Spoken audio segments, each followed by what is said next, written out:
Plato spent his career arguing that only a philosopher-king, a ruler trained in pure wisdom, could govern justly. Then, in the last 15 years of his life, he wrote something completely different, a massive, unfinished book called The Laws. Socrates, his lifelong mouthpiece, doesn't even appear in it. Why did the philosopher who designed the perfect city walk away from his own most famous idea? This is a story about a great mind reckoning with limits. Start with the contrast. The Republic seeks the rule of wisdom. One ruler, perfectly trained in dialectic, the rigorous back-and-forth reasoning Socrates practiced, who grasps the eternal forms, the perfect patterns behind reality, and governs from that vision. The laws seek something else entirely, the rule of law itself, no philosopher-king. Instead, a written code, anchored in religion and ancient tradition, applied uniformly to everyone, including the rulers.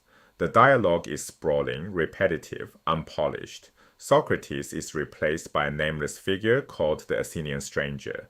Where the Republic shines with confidence, the laws feels tentative, like a man thinking aloud. These aren't two versions of the same project. They're two different projects.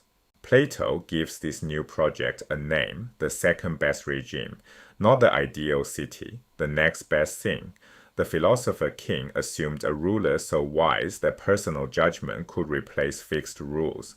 The second best regime starts from the opposite assumption, that wise rulers are vanishingly rare, that human beings are corruptible, that we need rigid law precisely because we cannot trust any individual, however brilliant, to rule without it. Something happened between the Republic and the laws to make Plato lose faith in his own ideal. What happened was Syracuse. 3 times Plato sailed to Sicily, hoping to educate the young tyrant Dionysius II into a real philosopher-king. This was the test case. If the Republic's vision could work anywhere, it could work here. A willing student, absolute power, a teacher at the height of his philosophical authority. It didn't work. Dionysius lost interest in geometry and dialectic. Court politics turned poisonous. Plato was placed under what amounted to house arrest. He barely escaped Sicily alive, and the regime he tried to reform descended into civil war. The Philosopher-King project didn't fail in theory. It failed in practice, in front of him, on a real island with a real ruler, and Plato never recovered from that lesson. The deeper lesson cut into Plato's metaphysics. The forms, those eternal, perfect patterns of justice, beauty, and goodness, exist in a realm beyond change. But politics happens here, in the world of becoming, where everything decays. Maybe the forms simply cannot be fully embodied in a city. Maybe political truth arrives only in fragments, glimpsed sideways, never grasped whole. If that's right, then trying to install perfect wisdom on a throne is a category error. You don't bring eternity into time. You build the best scaffolding you can and accept the gap. If the project failed, where does Plato go next? To a road on Crete. The Laws opens with 3 old men walking together on a Cretan path, in broad daylight, climbing toward the cave of Dicte, the cave where, according to ancient myths, the god Zeus was born. Every detail here is doing work. The sun overhead echoes the Republic's image of the good as the sun of the intellectual world. The journey itself recalls the soul's ascent toward truth, but the destination has changed. In the Republic, the philosopher climbs out of a cave into pure sunlight. In the Laws, 3 elders climb toward a cave, and the cave is the birthplace of a god.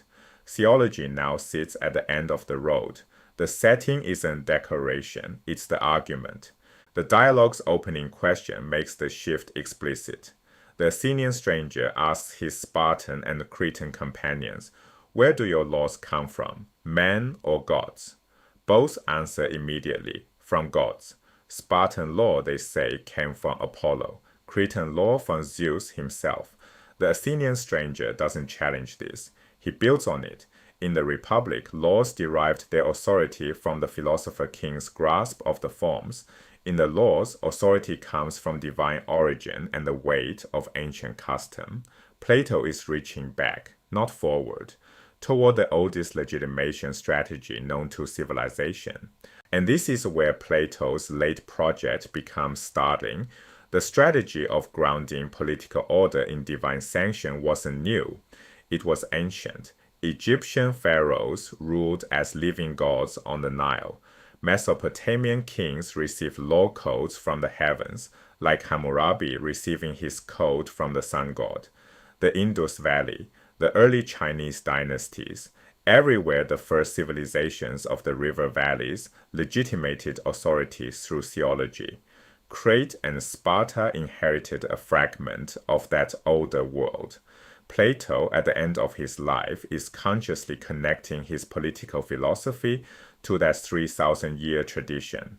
He is not trying to invent the future. He is trying to give rational philosophical foundations to something archaic, something that worked long before Athens existed. Notice who carries the dialogue. Not Socrates with his sharp questions and confident pursuit of definitions. The Athenian stranger, anonymous, masked, exploratory. This is Plato speaking without claiming systematic knowledge.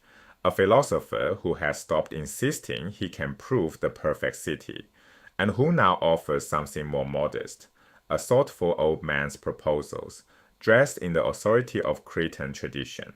The project becomes a fusion. Mythos, the ancient stories, the gods, the solar imagery, the sacred caves. Logos, rational argument, systematic legislation, philosophical reflection. Plato wants these to reinforce each other. Religion gives law its grip on the human soul. Reason keeps religion from collapsing into superstition. So reframe Plato, not the dawn of political utopia, but the culmination of an archaic tradition. A philosopher looking backward, trying to rebuild on intellectual foundations the sacred order that speculative reason itself had dissolved. The laws is unfinished because the project is impossibly large, but it left a long shadow. Every later attempt at religiously grounded constitutionalism, from medieval Christendom to modern theocracies, walks a path Plato first surveyed on the road to the cave of Dicte.